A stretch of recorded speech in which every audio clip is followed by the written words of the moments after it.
I've been sitting here for a while trying to figure out how to put this all into words. I guess I'll just dive right in because the truth is, my life flipped upside down faster than I could blink. My name is Mike and I thought I had a pretty solid marriage. I had a decent job, a small but cozy apartment in the city and a band I played with on weekends. Life was going well until it was. My wife, Sarah, had always been the life of the party. She was vibrant and outgoing with this infectious laughter that drew people in. We met in college, and I knew from the moment we locked eyes at a campus party that she was the one. We connected over our shared love for music and art. She even started coming to my gigs, cheering me on from the front row while I strummed my guitar. I thought we were living the dream. But recently, things started to feel off. There were subtle changes at first. Sarah began spending more time out with friends and less time at home. I should have seen the signs earlier, but I was too wrapped up in my own world. I mean, we all have busy lives, right? I convinced myself she was just going through a phase or something, maybe needing more space. I remember thinking about how important it is to give your partner room to breathe. But then I noticed the little things. She'd come home late and smell like cheap cologne instead of her usual floral perfume. When I asked her about it, she'd brush it off, saying it was just the scent of the crowd at whatever bar she'd been at. I wanted to believe her, but something gnawed at me. I started looking for signs, and what I found only led to more questions. The final straw came about a week ago. I was cleaning out our shared computer when I stumbled upon a series of messages on her email that were clearly meant to be secret. You know, the kind that makes your stomach drop. They were from Jake, my bandmate, and they were riddled with flirtation and longing. My heart raced as I read the words and realized this wasn't just innocent banter, they had crossed a line. I felt sick to my stomach. It was a Saturday night and I had a gig lined up. Instead of heading to the venue, I decided to confront Sarah. My mind was a whirlwind of emotions, anger, betrayal, confusion, but I had to know the truth. When I walked into our apartment, I found her curled up on the couch, scrolling through her phone, blissfully unaware of the storm brewing in my heart. I didn't even give her a chance to speak. I threw the phone down in front of her and demanded answers. Her expression morphed from shock to annoyance in the blink of an eye, as if I were the one who had wronged her. "What's this, Sarah? Care to explain?" I heard my own voice crack, an unexpected tremor that betrayed my anger. She rolled her eyes, a familiar bitchy defiance rising to the surface. "It's just a joke, Mike. You're overreacting. Jake and I are friends. Lighten up," she said, the words dripping with sarcasm. I could feel the blood rushing to my face, hot and furious. Just friends. I wanted to scream, but I didn't. I needed her to admit it, to own up to what she had done. What followed was a whirlwind of excuses and half-hearted apologies. She claimed it was just a phase, something she regretted. But I couldn't shake the feeling that she was only sorry she got caught. I stood there, fists clenched, fighting the urge to shout. As the confrontation unfolded, a mix of emotions washed over me: pain, anger, betrayal. I felt like I'd been punched in the gut. This was not the woman I had married. She had spun a web of lies, and I was caught right in the middle of it. I thought about the life we had built together, how much I had invested in this relationship, and it felt like a cruel joke. When I finally walked away from that conversation, I felt hollow inside, as if a part of me had been ripped away. I had loved her fiercely, but now I was left staring into the abyss of betrayal. Little did I know, this was only the beginning of a long journey of revenge that would change me in ways I never expected. After the confrontation with Sarah, I felt like I was in a daze. I stumbled out of our apartment, the world around me blurring into a haze of confusion and anger. My mind was racing, replaying every moment, every lie she had told me. I wanted to scream, to lash out, but I knew I couldn't. Not yet, not before I had a plan. I ended up at a bar down the street from our place, nursing a drink and trying to collect my thoughts. It was a small dive, the kind of joint where the jukebox played classic rock and the neon lights flickered uneasily. My band was supposed to play there that night, and I was still expected to perform. But how could I strum a guitar, sing songs about love and heartbreak when my own heart felt like it had been shattered into a million pieces? As I sat there, nursing my whiskey, a familiar face walked in: Jake, my bandmate. The realization hit me like a freight train. He was the one who had betrayed me. I felt rage bubbling up inside me as I watched him saunter in, his cocky grin plastered on his face, completely oblivious to the havoc he had wreaked in my life. My heart raced, and I knew I had to confront him.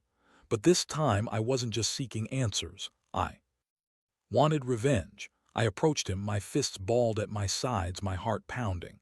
"Jake," I said, my voice low and steady. He looked up, surprise flashing in his eyes, but that quickly turned into a smirk. "Hey Mike, you ready to jam? I've got some killer riffs we can try out." "Cut the crap, man," I said, my voice hardening. "Don't act like nothing's wrong. You're sleeping with my wife." His expression shifted, and for a moment I saw a flicker of guilt. "Dude, it's not what you think. Not what I think," I interrupted, my anger rising. "I saw the messages, Jake. You think I'm blind?" I could feel the adrenaline coursing through my veins, the urge to punch him in the face almost overwhelming, but I held back. I wanted to be smarter than that. He broke eye contact, and I could see him swallow hard. "Look, I didn't mean for it to happen. It just happened. You know how Sarah is. She's fun, she's exciting." His words felt like daggers twisting in my chest. Fun, exciting. What about the vows we took? What about the life we built together? Right. Fun, I replied coldly. While I'm working hard to provide for her, you're off playing the role of the fun guy and sleeping with my wife. I paced a little, trying to cool down. "You know, I thought we were friends. I trusted you." "Mike, man, I'm sorry," he said, his voice wavering now. "I never wanted to hurt you. This was just, it's complicated." Hearing him say that only fueled my anger. Complicated. This was a betrayal, plain and simple. I took a deep breath and decided it was time to switch gears. "You know what? I think you should leave the band. You're too much of a distraction. I can't have someone who's screwing my wife as my bandmate. It's not going to work." Jake's face fell. "Come on, don't do this. I'm a good musician. We've got good chemistry on stage. We can work this out." "Yeah, that chemistry just ruined my life," I snapped. "And you know what? I'm going to make sure you never play again." The words came out before I could stop them, but as soon as I said them, I felt a strange sense of clarity. The path forward was becoming clearer in my mind. Jake's eyes widened and he stepped back, his bravado slipping away. "You wouldn't actually do that, would you?" "Try me," I said, and with that I turned on my heel and walked away from him. I felt empowered, almost liberated. I was done being the victim. I was going to take control of my life and my band. I had a plan brewing in my mind, and it all started with making sure Jake never played again. Later that night, as I took the stage to perform with my band, I poured all my anger and pain into the music. Every riff and lyric became a cathartic release, a way to channel the emotions that had been boiling inside me. I could feel the audience feeding off that energy, but in the back of my mind I was only thinking of one thing: revenge. The adrenaline surged, and I knew I needed to take things to the next level. I couldn't just confront Jake. I needed to dismantle him, destroy the illusion he had built around himself. I'd make sure he understood the impact of his betrayal, not just on me, but on everything we had built as a band. With each performance, I could feel the fire inside me burning brighter. I was no longer just the husband betrayed. I was a man with a vengeance, and I was ready to turn that pain into something powerful.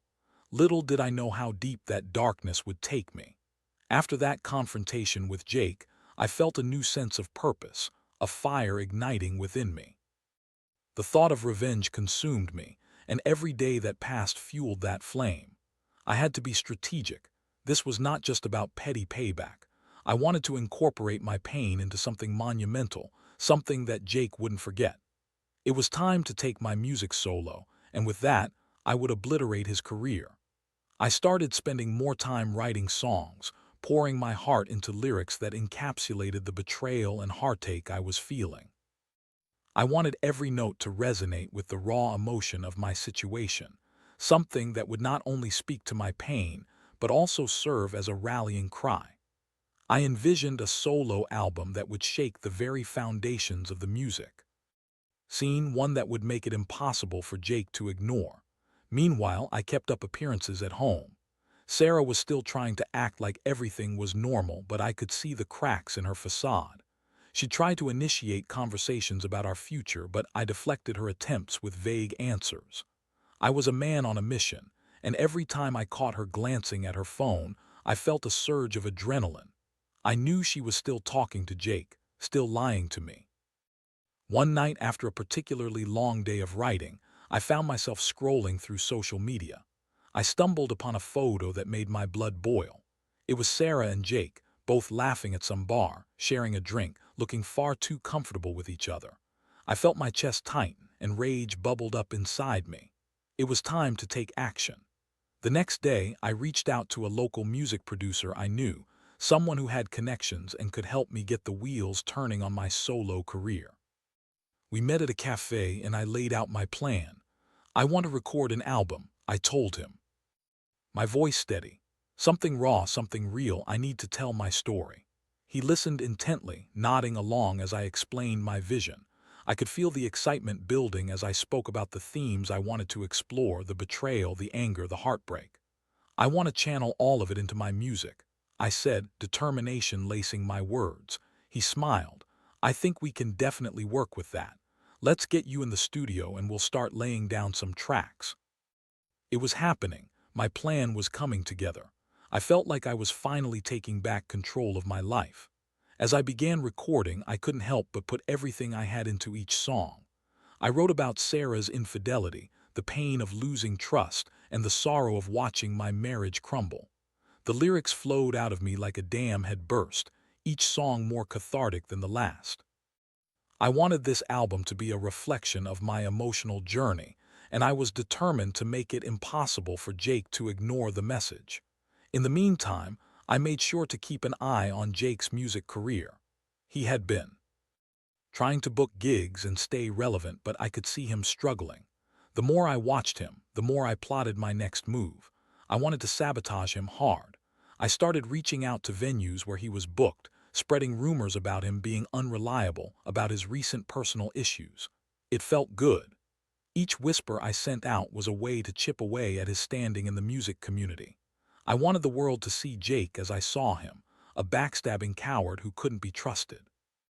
As my solo career started to take shape, I knew I had to make my mark.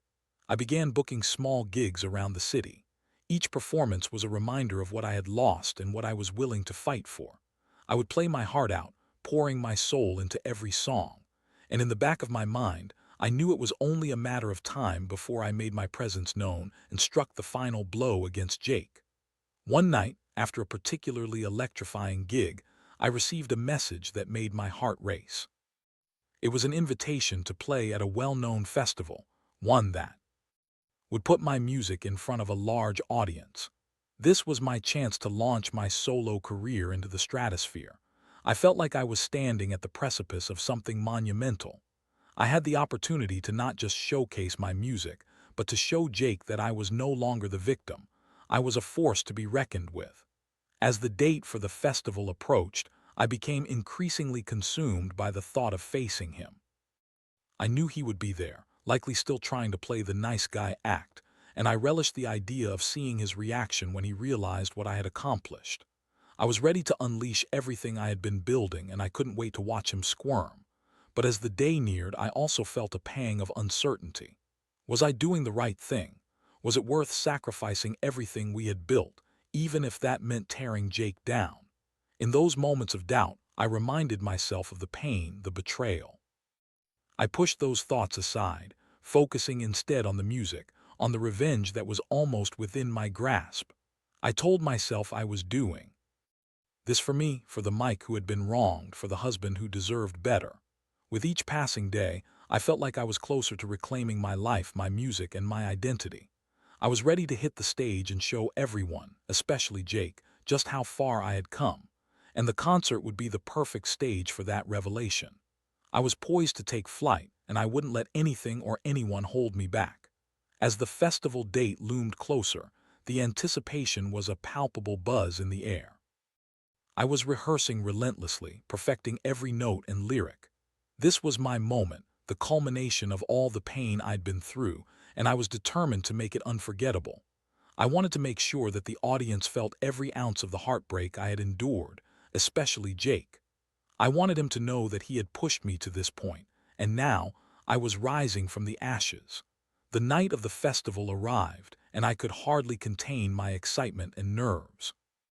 The venue was massive, filled with thousands of eager fans, and I could hear the distant hum of the crowd as I waited backstage. I knew Jake would be there, likely waiting to perform later in the evening, and the thought made my heart race. I felt a mix of anticipation and dread. Would he approach me? Would he try to smooth things over? As I stepped onto the stage, the lights blared down on me, illuminating the sea of faces in the crowd. The energy was electric, and I could almost feel the collective heartbeat of the audience. I closed my eyes for a moment, taking a deep breath to center myself.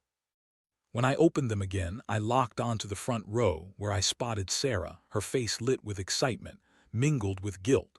She didn't know how to react, and I relished that uncertainty. I picked up my guitar and started with the first song, a raw anthem about betrayal, pain, and resilience. The chords rang through the air, and I could feel the power of my emotions pouring into the performance. I was performing for myself, but I was also performing for her. Every word was a reminder of what she had chosen to throw away. The crowd roared in approval, their energy feeding me. As I moved through the set, I saw Jake watching from the side of the stage, his expression shifting from indifference to confusion, and then to a hint of concern as I sang the lyrics that spoke directly to the affair. You took my trust and threw it away.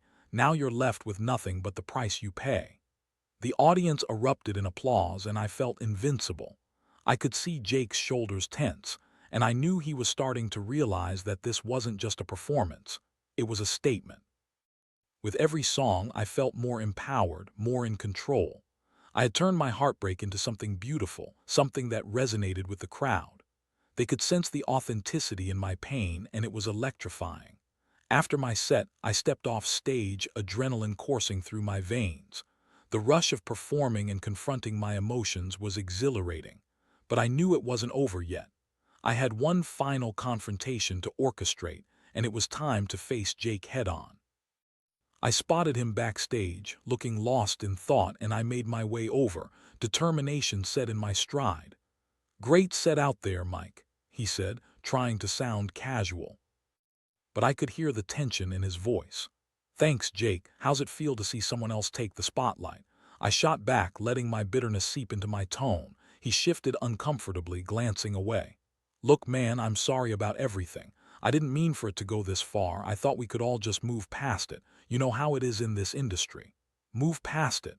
I echoed, disbelief washing over me. "You think I can just forget that you betrayed me? You think I can just pretend like those messages never happened? You're delusional." "I never wanted to hurt you," he replied, frustration creeping into his voice, but I couldn't care less. "Then why did you?" I challenged, my voice rising.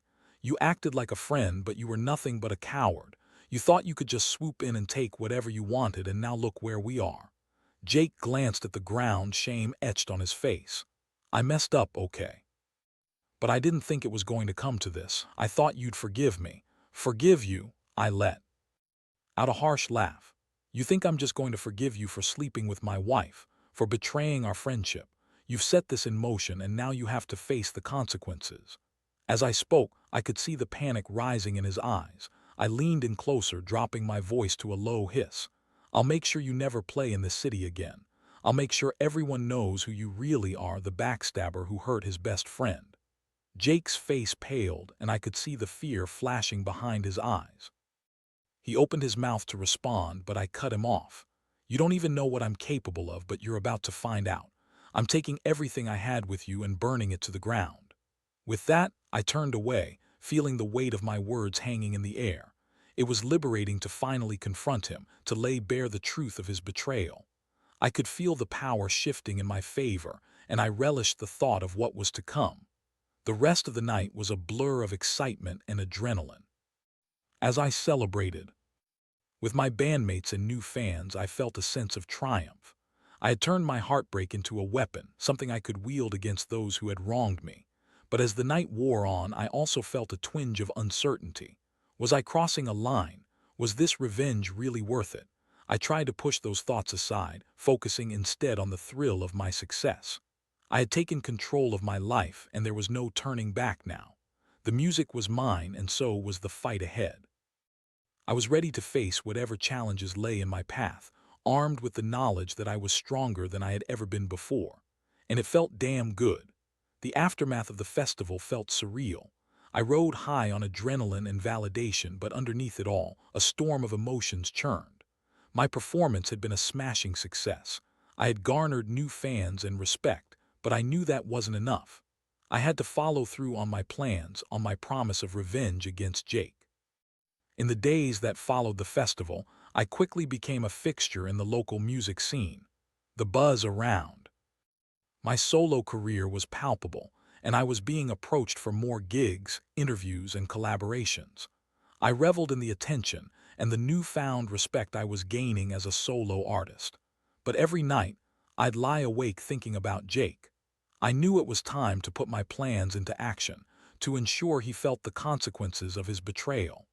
I started by reaching out to the venues where Jake was scheduled to play. I told them about his unreliability, about how he had a reputation for showing up late and canceling last minute. I wanted to make sure they knew who they were dealing with, a man who had no respect for his commitments or his friends. It was petty, I knew, but it felt justified. Every venue I contacted was receptive, and I could see the impact of my words taking root.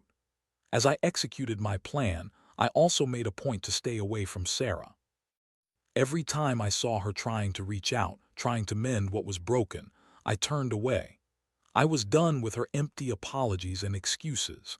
I had poured everything I had into our marriage, and she had thrown it all away.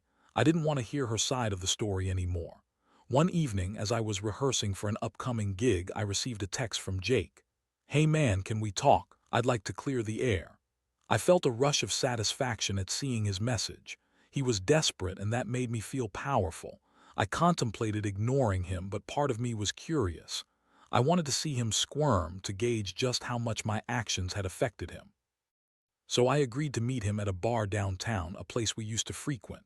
When I walked in, I found him seated at a table in the back, looking nervous and out of place. His initial confidence was gone, replaced by a vulnerability that I hadn't seen before. I took a seat across from him and leaned back, arms crossed, ready to listen. "Thanks for coming," he started, his voice shaky. "I wanted to talk about everything that's happened." "Go ahead," I replied, my tone icy. "I'm all ears." "There's no easy way to say this," he continued, rubbing the back of his neck. "I messed up. And I regret it. I never meant to hurt you, but things just spiraled out of control."